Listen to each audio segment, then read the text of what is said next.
మతపిచ్చితో కొందరు, డబ్బు, వ్యక్తిగత స్వార్థం కోసం మరికొందరు దేశ భద్రతని తాకట్టు పెట్టేసి 140 కోట్ల భారతీయుల జీవితాలను శత్రుదేశాలకు అమ్మేస్తున్నారు. హర్యానాకు చెందిన మహిళా యూట్యూబర్ జ్యోతి మల్హోత్రా గూఢచర్య వ్యవహారం దేశవ్యాప్తంగా ప్రకంపనలు రేపుతోంది. కానీ ఇలాంటి జ్యోతి మల్హోత్రాలు దేశవ్యాప్తంగా ఎంతో మంది ఉన్నారన్న సంగతి మీలో ఎంతమందికి తెలుసు?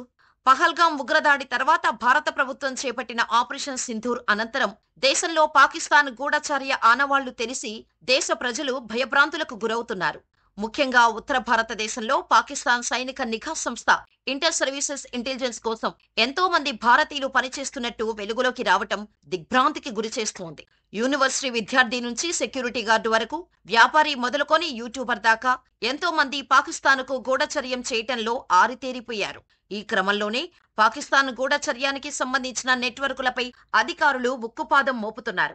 గడిచిన 2 వారాల్లో భారత్లోని 12 మంది పాకిస్తానీ ఏజెంట్లను పోలీసులు అరెస్ట్ చేశారు. వీరిలో పంజాబ్ రాష్ట్రానికి చెందిన 6, హర్యానా రాష్ట్రానికి చెందిన 5, ఉత్తరప్రదేశ్కు చెందిన 1 ఉన్నారు. పోలీసులు అరెస్ట్ చేసిన వారిలో 2 మహిళలు కూడా ఉన్నారు.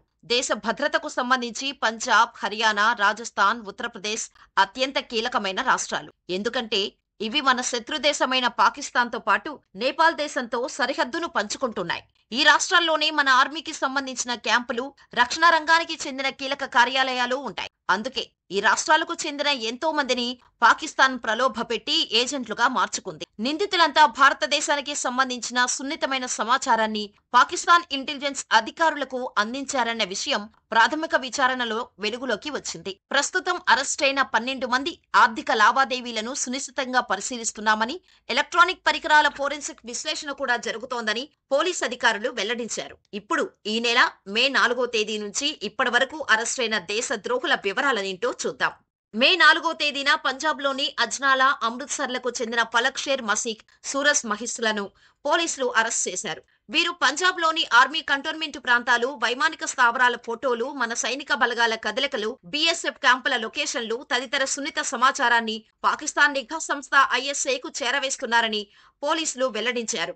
మే 11వ తేదీన పంజాబ్లోని మలేర్కోట్లకు చెందిన గుజాలా అనే యువతి, యామీన్ మహ్మద్ అనే వ్యక్తి అరెస్ట్ అయ్యారు. వీరికి ఢిల్లీలోని పాకిస్తాన్ హైకమిషన్ లో పనిచేసి ఇటీవలే దేశ బహిష్కరణకు గురైన ఎహ్సాన్ ఉర్ రహీం అలియాస్ డానిష్ తో సంబంధాలు ఉన్నట్టు ఆరోపణలు ఉన్నాయి. ఈ డానిష్ తోనే జ్యోతి మల్హోత్రా కూడా సరస సల్లాపాలు సాగిస్తూ దేశ భద్రతకు సంబంధించిన కీలక సమాచారాన్ని వాడికి చేరవేసింది. గుజాలా, యామీన్ మహ్మద్ కలిసి పాకిస్తాన్కు మన దేశ సైనిక కార్యకలాపాల రహస్య సమాచారాన్ని అందిస్తూ ఆన్లైన్ ద్వారా నగదు పొందేవారు. తాను డబ్బు కోసమే గూఢచర్యానికి పాల్పడినట్టు గుజాలా పోలీసుల ముందు ఒప్పుకుంది. పాకిస్తాన్ వ్యక్తుల నుంచి 20,000 రూపాయలు ఒకసారి, 10,000 రూపాయలు మరోసారి యూపీఐ ద్వారా పొందినట్టు వెల్లడించింది. అంటే కేవలం 30,000 రూపాయల కోసం భారతదేశాన్ని, దేశ ప్రజలను బలిచేసేందుకు బరితెగించారని అర్థమవుతోంది.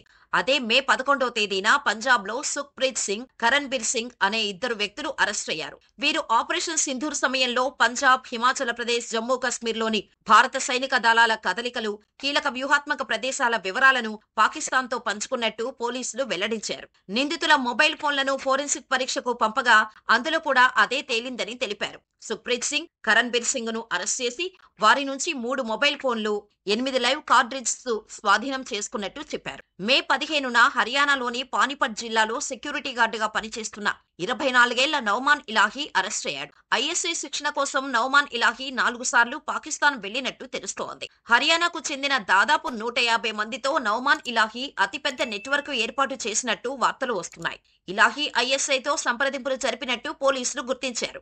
అతను కీలక సమాచారాన్ని ఐఎస్ఐ ప్రతినిధికి అందించేవాడని వెల్లడించారు. మే 16వ తేదీన హర్యానాలోని కైథల్ జిల్లాలో పోస్ట్ గ్రాడ్యుయేట్ విద్యార్థి దేవేందర్ సింగ్ తిల్లాన్ ను పోలీసులు అదుపులోకి తీసుకున్నారు. దేవేందర్ సింగ్ హర్యానాలోని పాటియాలా ఖల్సా కళాశాలలో పొలిటికల్ సైన్స్ లో మాస్టర్స్ డిగ్రీ చదువుతున్నాడు.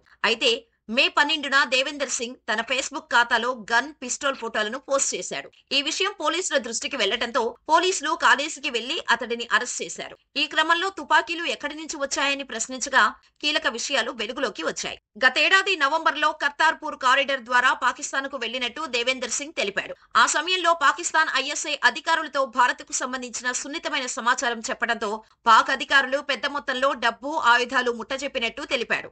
ఇండియాకు తిరిగి వచ్చాక కూడా పటియాలా మిలిటరీ కంటోన్మెంట్ కు సంబంధించిన ఫోటోలను పాక్ అధికారులకు పంపించినట్టు అంగీకరించాడు. దీంతో డబ్బు లావాదేవీలకు సంబంధించిన సమాచారాన్ని సేకరిస్తున్నట్టు పోలీసులు తెలిపారు. మే 16వ తేదీనే హర్యానాలోని హిస్సారకు చెందిన యూట్యూబర్ జ్యోతి మల్హోత్రాను పోలీసులు అరెస్ట్ చేశారు. ట్రావెల్ విత్ జో అనే యూట్యూబ్ ఛానల్ ఆమె నిర్వహిస్తున్నది.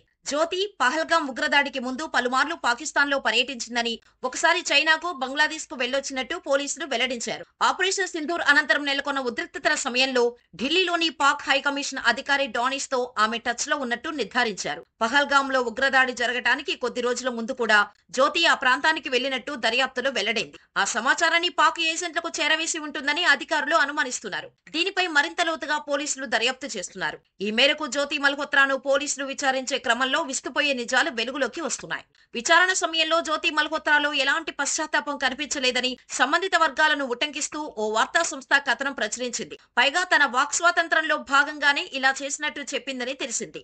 భారత్ లో పాకిస్తాన్ అనుకూల ప్రచారాన్ని వ్యాప్తి చేయాలని ఆమెకు ఆదేశాలు వచ్చాయని, ఇదో కొత్త తరహా యుద్ధాంతరమని అధికారులు వెల్లడించారు. విచారణలో జ్యోతి మల్హోత్రా కోల్కతాలోని ప్రధాన రక్షణ స్థావరాలను, కొన్ని ప్రదేశాల వీడియోలను చిత్రీకరించిందని వెల్లడైంది. ఇక పహల్గాం ఉగ్రదాడి ఘటన తర్వాత కూడా జ్యోతి మల్హోత్రా సోషల్ మీడియాలో వీడియో పోస్ట్ చేసింది. ఉగ్రదాడికి పాకిస్తాన్ కు సంబంధం లేదని, ఏ ఒక్క పాకిస్తాన్ వ్యక్తి తప్పు లేదని ఆ వీడియోలో జ్యోతి పేర్కొనడం గమనార్హం. ఆపరేషన్ సింధూర్ అనంతరం నెలకొన్న ఉద్రిక్తతల సమయంలో కూడా జ్యోతి మల్హోత్రా ఢిల్లీలోని పాక్ రాయబార కార్యాలయంలోని అధికారి డానిస్ తో టచ్ లో ఉన్నట్టు అధికారులు నిర్ధారించారు. డానిస్ తో జ్యోతికి శారీరక సంబంధం ఉందని, ఆమెను అతడు ట్రాప్ చేసినట్టు గుర్తించారు. జ్యోతి వ్యవహారానికి సంబంధించిన మన ఛానల్లో పూర్తి వీడియో చేశాం. మిస్ అయిన వారు దాన్ని ఖచ్చితంగా చూడండి. ఇక మే 17వ తేదీన హర్యానాలోని నూహ్ జిల్లా రజాక గ్రామంలో 26 ఏళ్ల అర్మాన్ అనే వ్యక్తి అరెస్ట్ అయ్యాడు. అతను పాకిస్తాన్ కోసం గూఢచర్యం చేస్తున్నట్టు నూహ్ పోలీసులు వెల్లడించారు. భారత ఆర్మీ, ఇతర సాయుధ దళాలకు చెందిన సున్నితమైన సమాచారాన్ని వాట్సాప్, సోషల్ మీడియా ఖాతాల ద్వారా పాకిస్తాన్ కు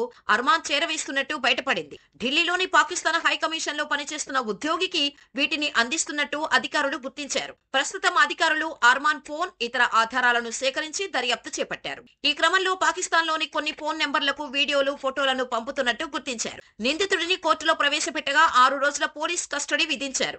మే 18వ తేదీన దేశ సరిహద్దులో అక్రమ రవాణా, ఐఎస్ఐ కోసం గూఢచర్యానికి పాల్పడుతున్న ఉత్తరప్రదేశ్ లోని రాంపూర్ కు చెందిన వ్యాపారవేత్త షాజాద్ అరెస్ట్ అయ్యాడు. దేశ భద్రతకు సంబంధించిన సున్నితమైన సమాచారాన్ని ఐఎస్ఐకు చేరవేస్తున్నాడనే ఆరోపణలతో ఉత్తరప్రదేశ్ లోని రాంపూర్ లో మొరాదాబాద్ యూనిట్ ఎస్టీఎఫ్ షాజాద్ ను అరెస్ట్ చేసింది. గూఢచర్యం సమాచారాన్ని పంచుకునేందుకు అతడు పలుమార్లు పాకిస్తాన్ వెళ్లి వచ్చాడు. ఆ దేశానికి సౌందర్య ఉత్పత్తులు, దుస్తులు, సుగంధ ద్రవ్యాలు, ఇతర వస్తువుల రవాణా ముసుగులో గూఢచర్యానికి పాల్పడేవాడని తెలిసింది. అలాగే ఉత్తరప్రదేశ్ లో సిమ్ కార్డులు కొనుగోలు చేసి మన దేశంలో ఉన్న ఐఎస్ఐ ఏజెంట్లకు షాజాద్ అందించేవాడని తెలిసింది. ఇక షాజాద్ ఉత్తరప్రదేశ్ లోని పలువురు యువకులను ఐఎస్ఐ లో చేర్చడానికి పాకిస్తాన్ కు పంపించేవాడన్న షాకింగ్ నిజం దిగ్భ్రాంతికి గురి చేస్తోంది. అలాగే 19వ తేదీన పోలీసులు, కేంద్ర దర్యాప్తు సంస్థలు సంయుక్త ఆపరేషన్ నిర్వహించి హర్యానాలోని నూహ్ జిల్లా కంగార్కా గ్రామానికి చెందిన మహమ్మద్ తారీఫ్ ను అరెస్ట్ చేశారు. నిందితుడు తారీఫ్ పాకిస్తాన్ ఏజెంట్లకు భారత సమాచారాన్ని చేరవేస్తున్నట్టు పోలీసులు గుర్తించారు. నుహ్లో రజక గ్రామానికి చెందని ఆర్మాన్ ను అరెస్ట్ చేసిన 2 రోజుల్లోనే అదే ప్రాంతానికి చెందిన మహమ్మద్ తారీఫ్ ను పట్టుబట్టడం ఈ ప్రాంతంలో కలకలం రేపుతోంది. ఇలా 2 వారాల వ్యవధిలో పాకిస్తాన్ కు గూఢచర్యం చేస్తున్న 12 మందిని పోలీసులు అరెస్ట్ చేయడం సంచలనం రేపుతోంది. ఇక్కడ మీరొకటి గమనించాలి. ఇప్పుడు దొరికిన వారు 12 మంది మాత్రమే. పోలీసులకు చిక్కకుండా తప్పించుకొని తిరుగుతున్న వారు దేశవ్యాప్తంగా ఇంకెంతమంది ఉన్నారో ఆలోచించండి. డబ్బు, మతపిచ్చి, వ్యక్తిగత స్వార్థం కారణం ఏదైనా కావచ్చు. మన దేశ భద్రతకు సంబంధించిన సున్నిత సమాచారాన్ని శత్రు దేశానికి అమ్మకానికి పెడుతున్న ఇలాంటి నయ్య వంచకులు, దేశ ద్రోహులకు ఎలాంటి శిక్షలు విధించాలో మీ అభిప్రాయాలను మాకు కామెంట్ రూపంలో తెలియచేయండి. ఇలాంటి మరిన్ని వీడియోల కోసం మన ఛానల్ ని సబ్స్క్రైబ్ చేసుకుని ఈ వీడియో మరింత మందికి చేరేలా లైక్ చేసి షేర్ చేయండి.